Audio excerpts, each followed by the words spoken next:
Shalom everybody and welcome back. My name is Michael and this is Old Soul Torah, and we're going to be looking at one of my favorite verses. On the surface, the verse, which is in the book of Exodus, chapter 27, verse 20. On the surface, it is the commandment that God is giving to Moses to give to Aaron and his sons, the future priests of the temple, the mitzvah of kindling the lamps. There was a menorah in the, not a Hanukkah menorah, a regular Beit HaMikdash temple sanctuary menorah called the Ner Tamid, the eternal light. It was a lamp that needed to be lit continuously.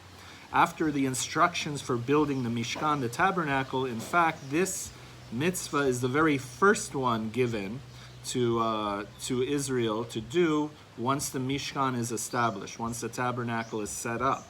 So on the surface, it's just about kindling lamps and how to use the olive oil to do so. On a deeper level, as we know that these Shiv'im Panim LeTorah, there are 70 levels of interpretation for the Torah.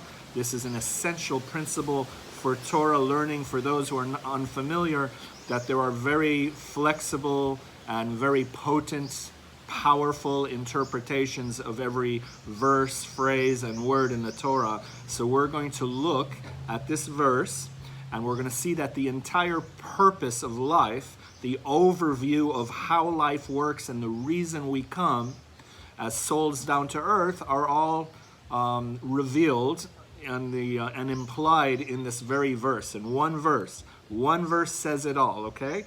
So with no further ado, we're going to read the verse in Hebrew and translate it into English first, okay? So again, chapter 27, verse 20 in the book of Exodus. Ve'ata tetzaveh, and you shall command at Bnei Israel, the children of Israel, vayikhu elecha, and they shall take for you, or bring you, shemen zayit zach. That means olive oil that is zach. Zach means pure and or clear, okay? And the way that the olive oil is extracted is katit lema'or, and katit means beaten. Lema'or means for illumination. So katit could be beaten, it could be bruised, it could be crushed. For illumination, laha'alot ner tamid, that you shall kindle the lamps. And the word laha'alot also means to elevate, to aliyah. When you're making aliyah to Israel, you're going up. So it's an elevation of status for the ner tamid, the eternal lamps, or the perpetually burning lamps or lights, right? So again, that children of Israel, bring for me pure olive oil, beaten for illumination, in order to elevate an continually burning light, shining light, right? All right, now, so the first thing we need to bring our attention to is that the sages of Israel say anytime you see the word oil, it means wisdom.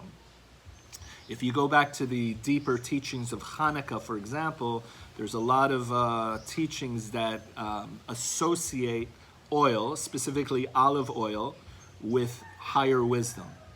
And wisdom in this case is to be differentiated with knowledge. So knowledge is something that you go to school for. Knowledge can be taught from teacher to student, parent to child. Knowledge can be gained from textbooks, but wisdom is something that you attain from life, from life itself. So with time, with age, and with life experience, one attains wisdom.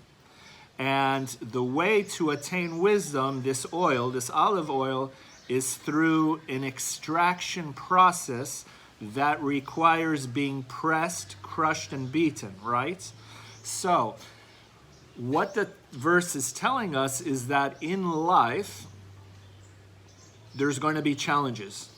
there's going to be pain, there's going to be struggle, there's going to be suffering. There's going to be a lot of things that beat you up in life, and it's unavoidable. So the physical existence, human life, is not separate from struggle. It's a one package deal. Okay, but why does the Torah use the word zach, which means pure? That the Torah, that the oil should be pure. Pure means free from sediments. What sediments are they talking about? Well, as we said, in order to attain wisdom, there's an extraction process. The oil is contained within the olive, but the olive needs to be pressed in order for the oil to be extracted. And the sediments would be that the extraction process left you with bitter feelings. Okay, so that pure wisdom means wisdom that is free from those emotions, those toxic emotions that come as a result of the challenges in life. So, for example, self-pity, resentment, anger, bitterness, right? These are the things that happen to you in life as a result of the crushing process. But what the Torah is saying is that the wisdom you attain at some point in your life, you have to work out those issues. You have to free yourself of them. Your wisdom has to be coming from a clear place, not a spiteful place, not an angry place. And then the rest of the verse. So the rest of the verse is katit lama'or, which means beaten. The olives should be crushed and beaten enough, lama'or, which means to illuminate, okay? To illuminate, or enough crushed olive oil for one's inner shine to come through. So not too much by which one is paralyzed by the tragedies and sufferings of life, but just enough struggle to bring out the inner shine. So sometimes when one's going through a difficult time in life and they question, what is it that I've done to deserve all of this? Is this past karma? Is it this? Is it that? Sometimes it's just training. Sometimes it's just training for something, that a talent, a power, a skill that you are going to be called upon to do in the future or near future. And this is training day for you, right? Lama'or, for illumination, for your inner light to come through. So the best healers in life are the ones who have been sick themselves. The best teachers are the ones who have they don't just have knowledge of their subject, but they have lived their subject. And it's the greatest music comes through the vessels that are cracked sometimes. And so this is the thing in life, is that just the right amount of challenge brings out the greatest shine. The last part of the verse says, to burn a lamp regularly. Leha'alot ner tamid. To burn a lamp for all of the process of this command of the lighting of the lamps is for the one singular purpose, to burn a lamp regularly, which we're going to look at in what the conceptual interpretation is, because Hebrew is a very, very multi-dimensional language. It's not just a literal translation, but it's a conceptual translation that we're looking for. And what it means is laha'alot means to ascend. It means to elevate. Laha'alot. So it's more than just the raising of the lamps.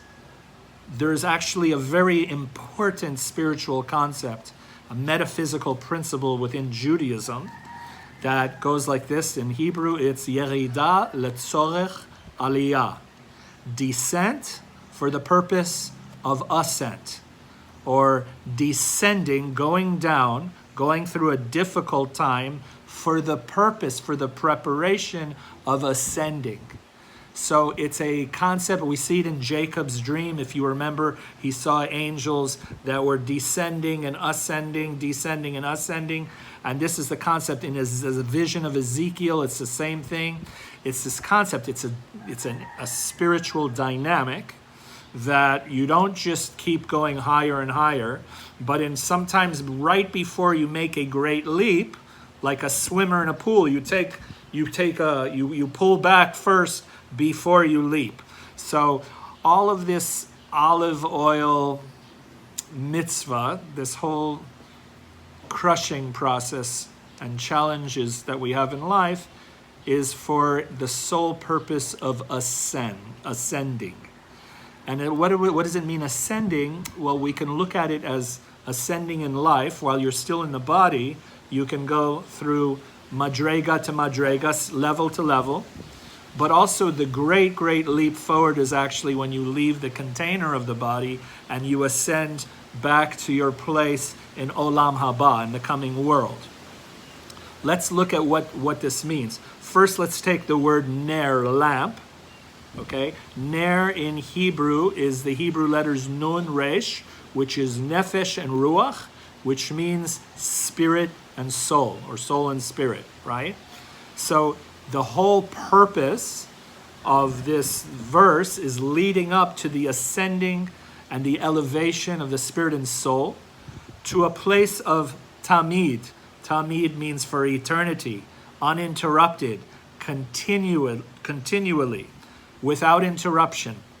So what it means is that when does one shine one's soul lamp in a realm where it's perpetually shining, and that is when we go back home. And when I go back home, this is a difference with Judaism and other religions. We don't have an idea that heaven and hell, or whatever other religions say, is a new place that you go to. In Judaism, we say when the soul leaves the body, it actually just goes back home. We say it goes back home. Where is home? Home is Olam HaBriyah. That means the world of creation. Now think about how interesting the Jewish word for heaven is the world of creation. But aren't you supposed to go to heaven when at the final chapter, when you're done with the final chapter here in life? Meaning, isn't heaven a new place? No, it's not a new place. It's the place where you were created. It is your real home. It's you're a native actually of heaven, and you're a stranger here on earth. So if you've ever felt a little bit of a stranger here on earth, it's because it's not your residency. It's temporary, right? You're just passing through. So when the soul goes back to the afterlife, returns home, it wants to be a little bit more than it was before it came, before it made its descent. So the descending, meaning the soul comes from heaven, it descends into the world, it passes through the earth experience, the human experience, for the purpose of gaining more light through deeds of righteousness and holiness and mitzvot, and leading a righteous life, a good life, where you increase the love here in the world and decrease the suffering and pain. When you can go through this and your soul is elevated, you go back home a brighter bulb. Okay, why do I say bulb? Because the bulb is the same as a lamp. The verse talks about having a lamp of eternity, to ascend, laha'alot ner tamid, laha'alot, to elevate, to ascend, ner, lamp, tamid means perpetual, infinite, right? The eternal light. You go back to, but when you go back to heaven, you want your light to be greater than it was going down. So if in heaven, for the sake of an analogy, in heaven, if you were a 30-watt bulb before you came into the world, you want to return a 70-watt bulb, a 100-watt bulb.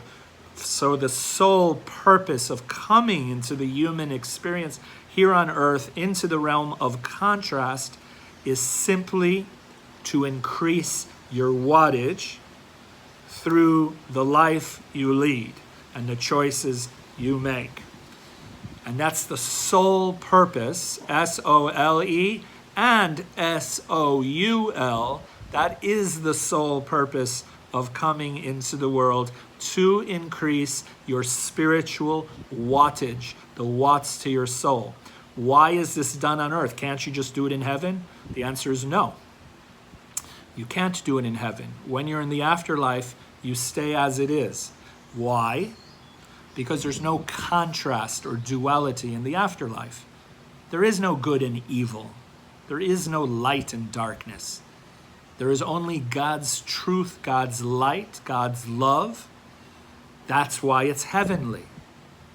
And so when you're back home, it's wonderful, but in order to really, let's say you want to feel more of God's splendor, you want to feel more of God's heavenly bliss, that would mean you want to increase your wattage, your watts.